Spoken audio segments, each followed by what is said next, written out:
All right, what's going on, everybody? So I want to get into housing affordability, and I want to talk about the Housing Affordability Index because it's a real sort of interesting way statistically to understand what's going on with housing. How affordable is it to buy a median single-family home in the different regions of the United States?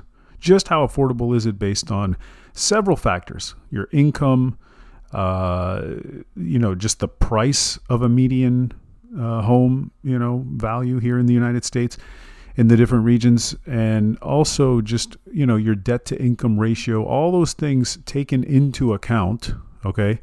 And one of the best resources for this is the National Association of Realtors Housing Affordability Index. And what it does is it measures just the typical family, whether they'd qualify for a mortgage loan on a typical home. A typical home is just the national median price of the home. Single family home, and that's calculated by the National Association of Realtors. And the typical family is just defined by, the one earning the median family income as reported by the U.S. Bureau of the Census. So basically, how much do you make and could you afford the house based on that income?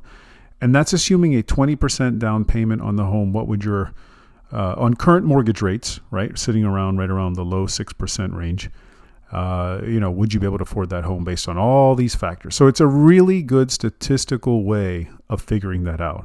And what it is it assigns it a number. So essentially, if that number is 100, it means that a family with a median income has exactly enough income to qualify for a mortgage on a median priced home. Like 100 is, you're perfect. You're right there. A value above 100 means you have more than enough. So if that number comes in at 110, for example, that means you have 110% of what you need. So it's well above. And of course, if that number is below, it means you're really struggling to afford a home where you live. So I want to look at the different regions, okay?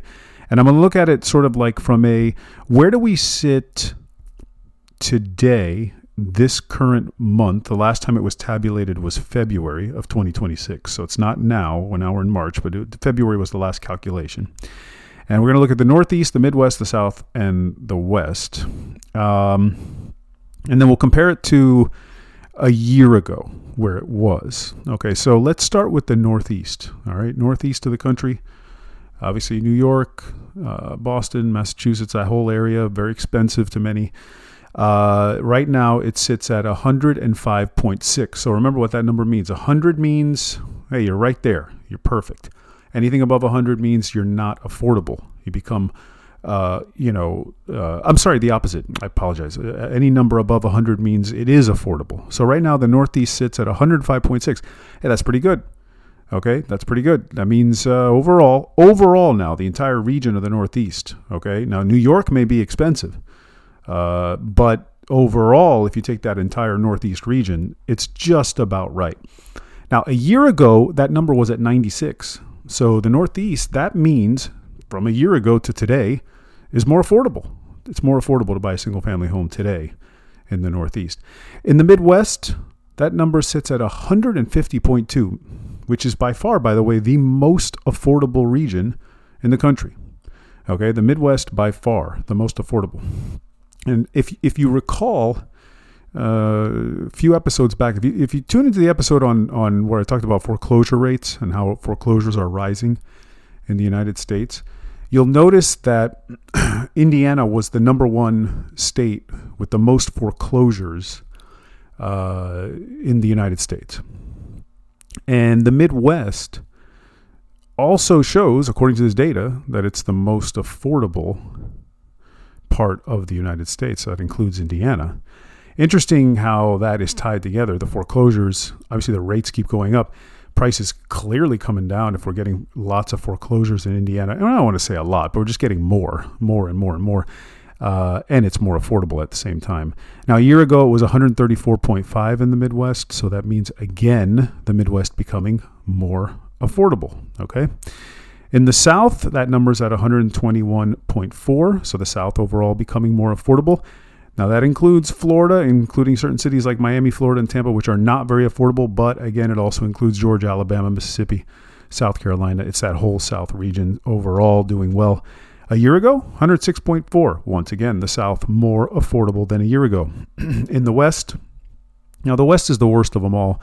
The number came in February at 84.5, making it by far the least affordable area of the country. And a year ago, it was 72.2, just abysmal. I mean, you're talking as unaffordable as you can imagine. An area of the country being the West Coast of the United States, California, Oregon, Washington, Nevada, Colorado, all of that up there is just really tough, just really not affordable based on all that data. Okay, now, as we go over that, I want to just bring up one last thing here. So the Federal Reserve Bank of Atlanta, they have a nice graphical view of this. I'm going to try to post this. By the way, if you like any of these links, just reach out to me, DM me on Instagram. You can email me too, mark@thesalibgroup.com, or at Instagram @thesalibgroup. I can provide you links, data, charts, whatever you need. And I'll give them to you. The Federal Reserve Bank of Atlanta. So there's a graphical view here that shows, and what they call it, the national view allows users to show the various aspects of home ownership affordability at the national level. So they have their own formula here where they look at affordability as well. And this is coming from the Federal Reserve. Okay, so Federal Reserve Bank of Atlanta. If you were to look at a graphical chart, you would see affordability as bad. In other words, just not affordable to buy a home, as bad as it was back in 2007. Back in 2006, when prices were just through the roof, right? And we ended up with a housing crash. So if you were to look at this graph, you'd say, oh boy, what does that mean? Now, it's been coming down. So prices have gotten more affordable, according to this graph, since right around June of 2025.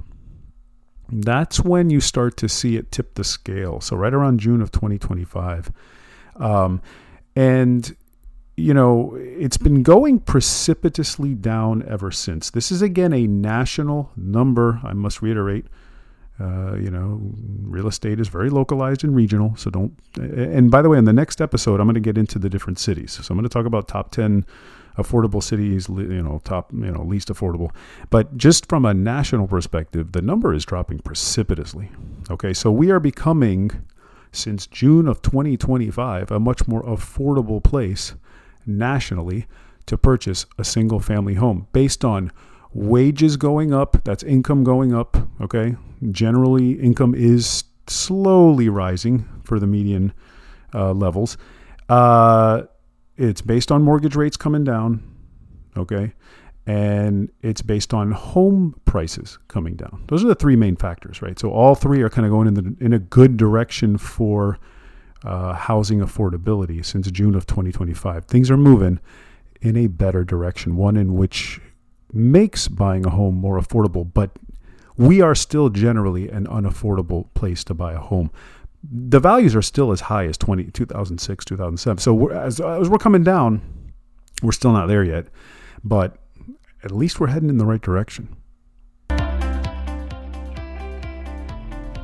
That is it for me today. Thank you so much for listening to today's show. And as always, if you have questions or need specific advice, ideas, or just some help regarding your particular real estate needs or situation, or if you're just looking to buy or sell real estate in Florida, well then DM me on Instagram @thesalibgroup, or just send me an email to mark@thesalibgroup.com. Don't forget to leave a rating for the show, follow, subscribe, help others find the show, and be informed and educated about the real estate market just like you. Until next time.